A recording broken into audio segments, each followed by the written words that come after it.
Winter in the Midwest can be so unpredictable. Some days can be warm and sunny, and other days cold, dark, and full of snow. So when I get a rare day of sunshine, it's hard to stay indoors. That's the magic of the sun. Its ability to put you in good spirits, lift your mood, and brightens everything up. The animals feel it too.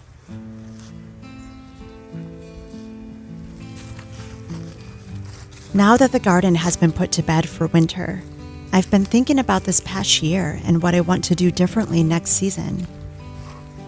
I can't believe it's been 4 years since I started my food forest.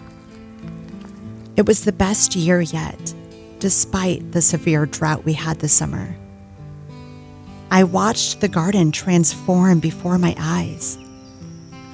A lot of new things were added, and it really started to explode with growth.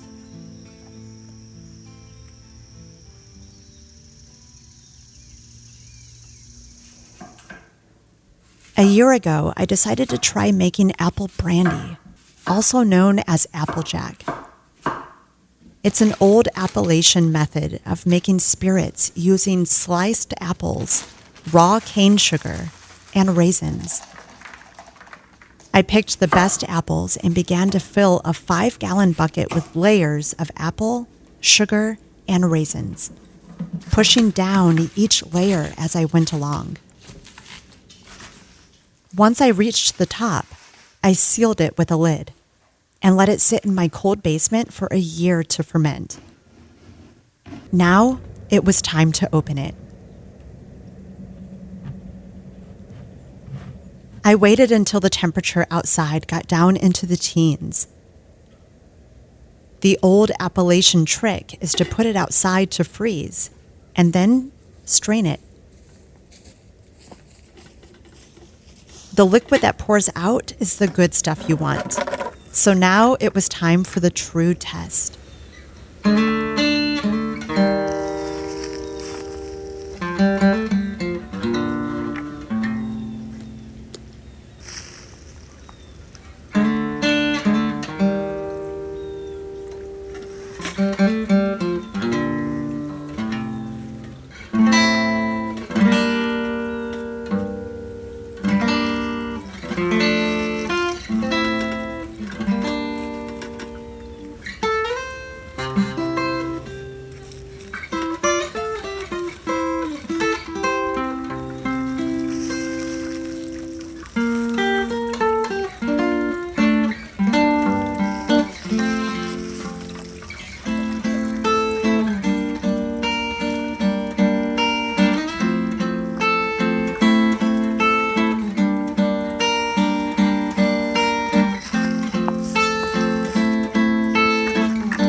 This stuff was super strong, almost like moonshine.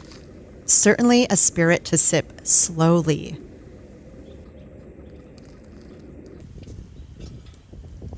The beginning of my grow season begins at the end of January.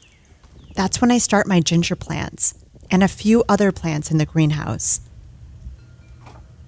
Ginger takes 8 to 10 months to grow, so I have to start it early so that I can harvest it before we get our first frost in October or November. It's also the time when I start ordering all my supplies for the garden season. This year, I added a few things to the garden: some raised beds, a new obelisk, and even began collecting large stones to build a spiral rock garden. I had never built anything like this before, but had a vision of what I wanted it to look like. So as soon as it started to warm up, even just a little, I got right to work. It took several days, but was well worth it. It was one of my favorite things in the garden this year.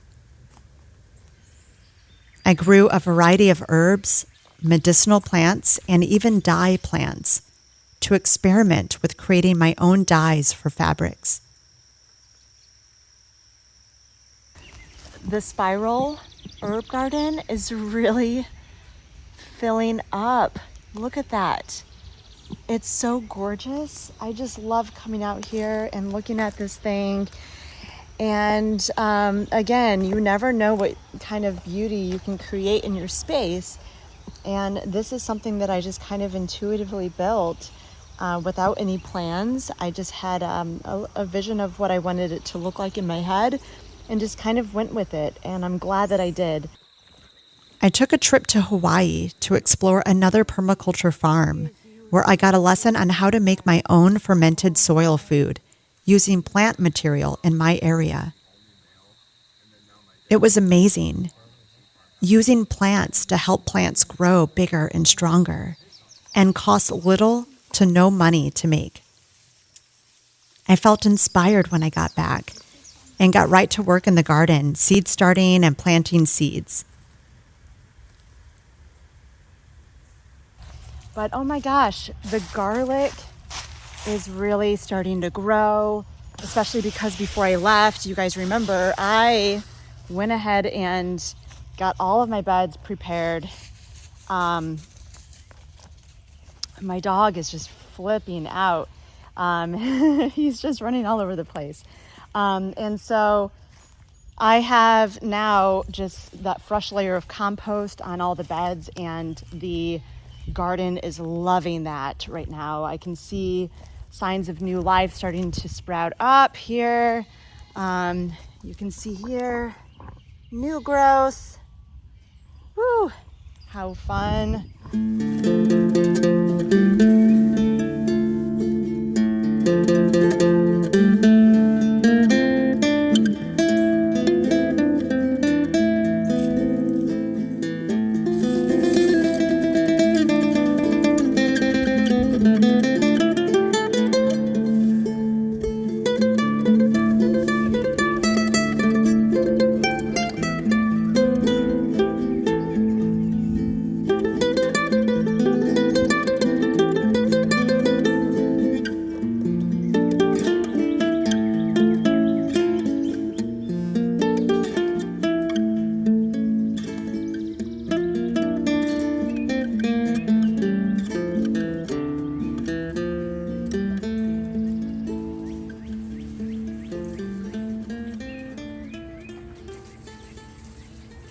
I just put down some kelp and some azomite. Again, dusted everything, all the beds with that. I also provided a little bit of some fish emulsion and just trying to keep everything going. I had to plant a lot more seeds because the brassicas that I had planted, I think that of course, early in the spring, like late winter, I planted those seeds. And that's the ideal time for those to grow because it's cooler weather. But I think that whatever was getting into my garden, I'm thinking maybe rabbits were getting in. And I think that they were just starting to eat whatever plants started to pop up before I could even see what was popping up. So, because I did notice early on in the season, some of my new baby plants looked like they had been chewed a little bit. And I thought, wow, that's a little early for pests. And so I thought it was just something I was being mindful of. I thought maybe squirrels were getting in here, but I had never really had a big issue with squirrels in the past. So it was a little concerning, but I kind of just dismissed it and kept my eye on it. And again, when I started to transplant even some new plants from my greenhouse or local farms into the garden, that is when I started to see a lot of the plants that I would even transplant within a day, they would be nibbled on, eaten, sometimes even down to the root, just completely gone. And I then realized, yes, something is getting in. I need to take control of this situation before everything is eaten in my garden. And so I have a lot of things that I had planted seeds that just didn't pop up. And again, things that were just eaten. So unfortunately, I don't have as many greens yet growing in my garden as I normally do by this time of the year. I have, wow, look at my calendula that is just growing like crazy here. So beautiful. I always love seeing the color in the garden. I actually have, ooh, look at this. So my peach tree is actually really starting to fill in. It's getting bigger this year. I'm excited to see that. It's looking really healthy. And I am really excited about this because you can see all of these blackberries are just going to be explosive this year. So that's really, really good. I did a lot of pruning of them late last year. And so I think that's really, really helping. You can see here, all of these are going to just be, it's just going to be a beautiful harvest. I'm really excited about that. Some tomatoes starting to grow already as well here, cherry tomatoes. I have my tomatillo that is getting really big. Let me show you. So my clematis, it's still dwarfed. It's not growing very much, and I'm hoping that will continue to grow though in the future years at the very least. It's not showing any signs, of course, of dying. It's just not really growing as much as I would have expected. My fig tree that I planted early this spring is doing so good too. So I'm happy to see that. It loves this spot. We added a few new chickens in April, and our flock was outgrowing their space. So we built a new coop.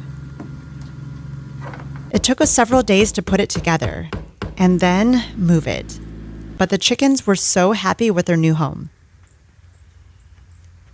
We had to remove the old one, which was a lot harder than we thought it'd be.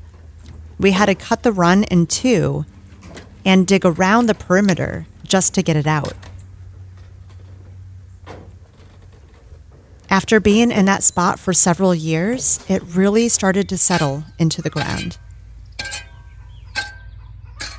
And I'm just glad that project is done because it has taken so much time and effort and so much mental and physical energy.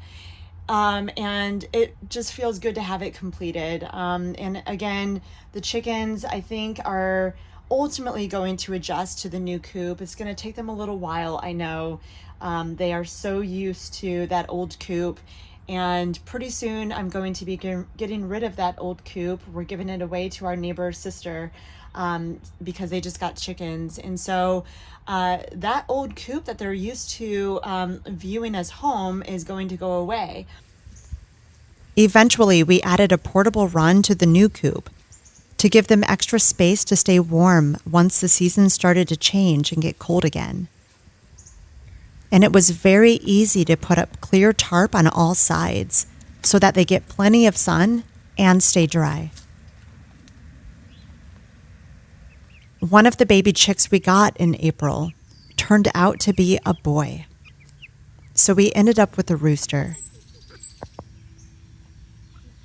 We had a rooster in the past and did not plan for another, so this caught us by surprise.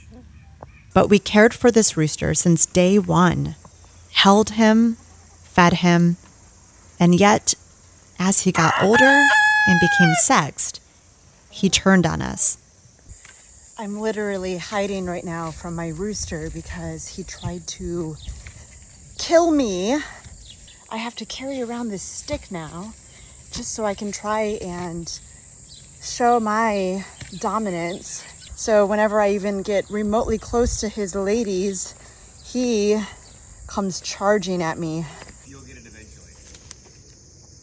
Roosters are no joke. They can completely destroy you if they want to. Like, you can hear him right now. They sense fear, so I'm trying not to be fearful, but it's hard when he comes just puffing up his fluff and just starts charging at you. And they are fast. They are so fast. I need to try and not show the fear, stand my ground in front of him so that he does not think that he can get away with that with me. It's hard because he is a little bit evil. I'm convinced of that. We tried to reestablish dominance, but the situation got much, much worse. So we eventually had to let him go. My brother-in-law took care of it for us, and in exchange, he had food for his entire family. And I got a lesson on how to process the chicken, which is something I had never done before. I just want to briefly interrupt this video to tell you that my herbal teas got a new makeover. I've been making herbal tea blends for years, learning more about plants and their amazing benefits on our health and spirit. I had been wanting to spruce up the packaging and finally made that happen. I love the new design, and it's very close to my heart, reflecting the concept of as above, so below. As within, so without. The spirit of nature that runs through all living things connects us to one another, from deep within the ground we walk on to the sun in the sky and beyond. I hope you love the new look as much as I do. You can explore all of my teas on my website, thenakedgardener.us. The one I'm making here is Daily Dose, the tea I drink every day, and how I get my vitamins and minerals. But one of my most popular teas, Beam Me Up, is a tea I make just for men. It boosts libido, treats erectile dysfunction, and is all around a great tea for regulating hormones like testosterone. And while you're on my website exploring my teas, be sure to grab one of my calendars. They're selling fast, and it's a limited run, just in time for the new year. It has so many great photos, some that I've never even shown here before, and it has all the moon phases and seasonal shifts for your garden planning. You can find it all at thenakedgardener.us. This summer was a hot one and super dry. We didn't have rain for many weeks. The drought started early summer when everything was just beginning to explode with growth, so it was a major hit. I watered and watered and watered, but it was a challenge to keep everything healthy and well. As the summer heat built, any watering I would do would barely soak into the ground. It would evaporate quickly, so the soil was always dry. Normally, I let my plants go far in between waterings, relying on Mother Nature. But because we didn't have any rain, the plants were relying on me to stay alive. We had intense heat, humidity, and little to no rain for months. I mean, it's just been like that. You can even see I've had some things do well. I've had a lot of things not grow as well as I have seen in the past. So it's just been unusual. I lost a lot of plants, like kale, collards, corn, and tomatoes. And I even had issues with my elderberry. The berries became infested with tiny larvae. When there's no rain, all the animals feel it, including the insects. So they start getting water wherever they can, including fruit and plants. So I lost most of my elderberry harvest and even some of my blackberries. Unfortunately, a lot of them were starting to even get a little moldy. And because it's now just been so buggy out, they are just attacking the fruits. But this is a good way to kind of reuse them. Look at that. See? Right there. Some larvae. But despite the drought, I did have some success.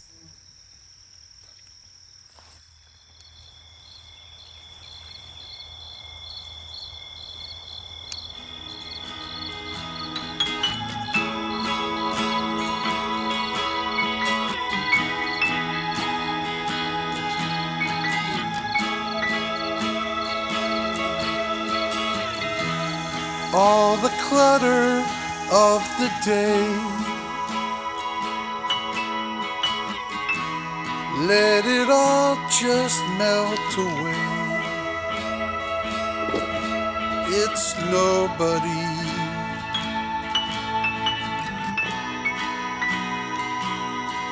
Mr. Nobody.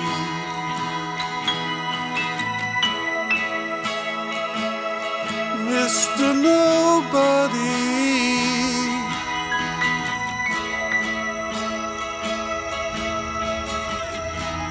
raging battles in your head,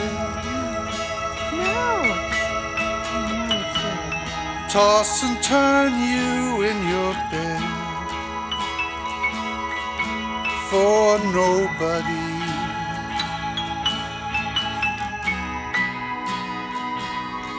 Mr. Nobody,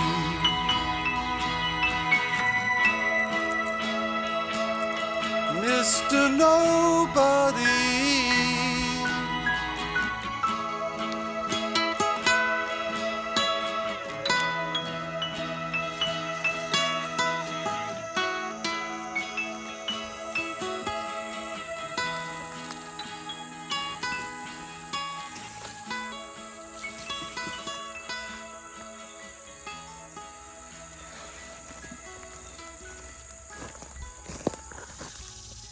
Oh my goodness. Woohoo! This is squash I had planted just a couple weeks ago, and it's already just starting to pop up. But it's kind of strange because the other side, I planted seeds in this entire bed. And for some reason, these are the only ones that popped up. The other side hasn't. I might plant more seeds there or plant seeds of something else, but I just know that these vines are going to completely take over this entire bed. I have my sweet potatoes doing good. Look at this blackberry. I mean, this is just shooting out everywhere. All these canes everywhere, but I'm just leaving them. Oh my God, you guys are witnessing the excitement. Oh my God, I'm just so excited for this. Look, look. Oh my God. That is my first peach ever on this tree. Oh my God, I'm so excited for that. Oh my God, that is so exciting. My first peach on my peach tree. I couldn't be happier right now. We can put ourselves back into that role. Over the summer, I took a forage walk and learned more about the native edible perennials in my area. I got inspired to grow even more edible perennials in my food forest, so I added several plants to my garden. Having a garden full of perennials, especially the native ones, will help my garden become more resilient to things like drought and pests, and give us food for years to come. So I've been planting some perennials in my garden, more of them. And I found this witch hazel at a local flower shop and plant store. And oh my gosh, it's organic and it was the only one that they had. I just knew when I saw it, I have to have this in my garden. So I just planted this. It is stunning. I'm so excited to have it here. And then I also had added some Jerusalem artichokes, which artichokes, I don't know if you guys know this, but it is such a good plant, a perennial plant. So it's going to come back year after year. And it is such a good plant. Obviously you eat the tubers and it is so good for detoxifying the body, removing toxins from the system. And it's just really good for eradicating some of the unfortunate things that we are constantly coming into contact with through our foods, our environment, that can be very harmful and detrimental to our health.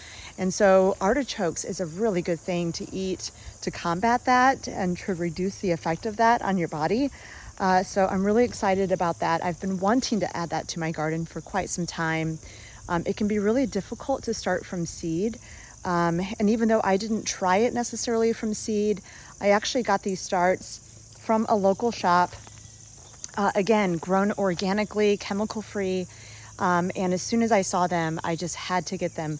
So I'm really excited, and hopefully that's going to be a good spot for them in the garden. We'll see. And then I also added some chestnuts to the garden. So that's really cool.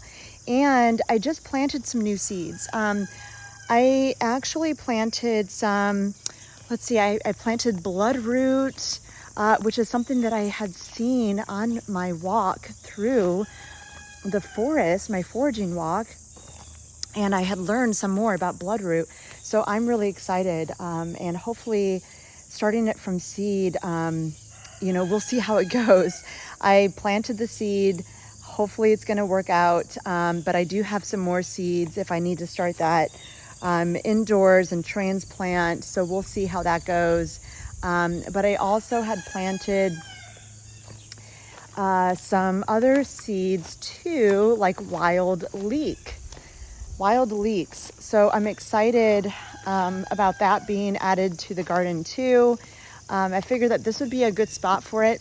On the other side of the garden, you can tell here, the upper half of my garden gets a ton of sun. The other half can be a little bit more shaded. So in this bed right here is where I put the wild leeks. So hopefully that's going to be a good spot for it. The plants will grow bigger and stronger with every passing year, with little help on my part. One of the things I thought to add as well is mushrooms. I had tried growing mushrooms in the past, inoculating logs, but failed miserably. And then I tried indoors and had some success, but this time I wanted to try growing some in my garden. So I turned one of my garden beds into a wine cap mushroom bed. I added layers of aged wood chips and mushroom spawn, then kept watering it to keep it moist. I didn't expect to see any fruit from it this year, but during our first snowstorm, I found wine cap mushrooms growing in the garden and even got my first harvest. I was so excited. Right down there where the dog is, I've had some mushrooms growing. These are the wine caps that I had planted. I inoculated that entire bed with the wine cap mushroom spawn late fall, or actually late, I think it was early fall. And I didn't see anything, of course, at all until probably about a month ago. Or several weeks ago. So everything just started to kind of pop up when we got, of course, a lot of rain. So the beds became nice and wet, and those are the conditions that it needs in order to even produce any kind of mushroom fruit. So it was really exciting to see that. It looks like the chickens are starting to make their way over to the garden now as well. The sun is out, so it's really nice. I think the animals are just really happy to be seeing the sun, feeling its warmth. 2 years ago, I planted fruit trees. Most of them went into my garden, but I planted 2 pear trees just outside of it. It was a spot that got some sun, but apparently not enough. The pear trees weren't growing very much, so I decided to move them to a much sunnier spot. It's a delicate process moving fruit trees, so I had to be extra careful, digging far enough around it and deep enough to not disturb the roots. I think that they will be much happier in the new spots where they'll get plenty of sunshine.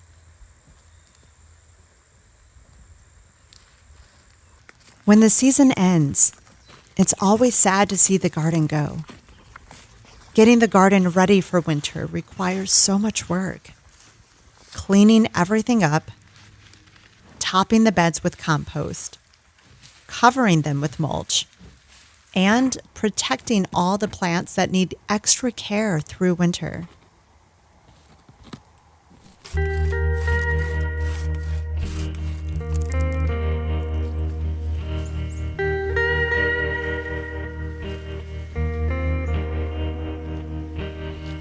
I usually feel like $1,000,000.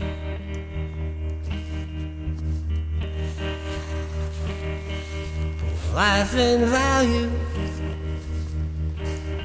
I hold such luck.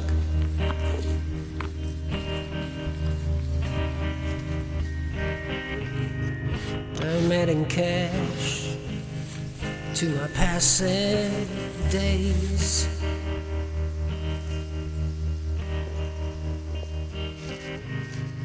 These golden years, they always pay.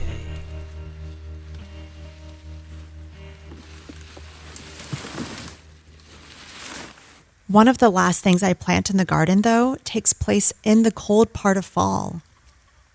Garlic. It's the last thing to go into the ground, and one of the first things to start growing in early spring. A reminder of death and rebirth. As the grow season ends, the cycle continues with the birth of another.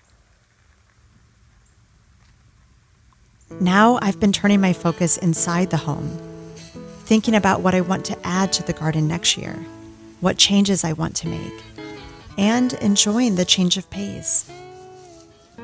This is the time of year to slow down, so I'm doing just that. Making warm soups and stews, cozying up under warm blankets, reading more books, and planning for next year. I have so many exciting things planned that I'll share with you soon, but for now, I'm honoring the winter solstice and all that this season brings. Spending time with family, reflecting on the past year, and bringing in the new.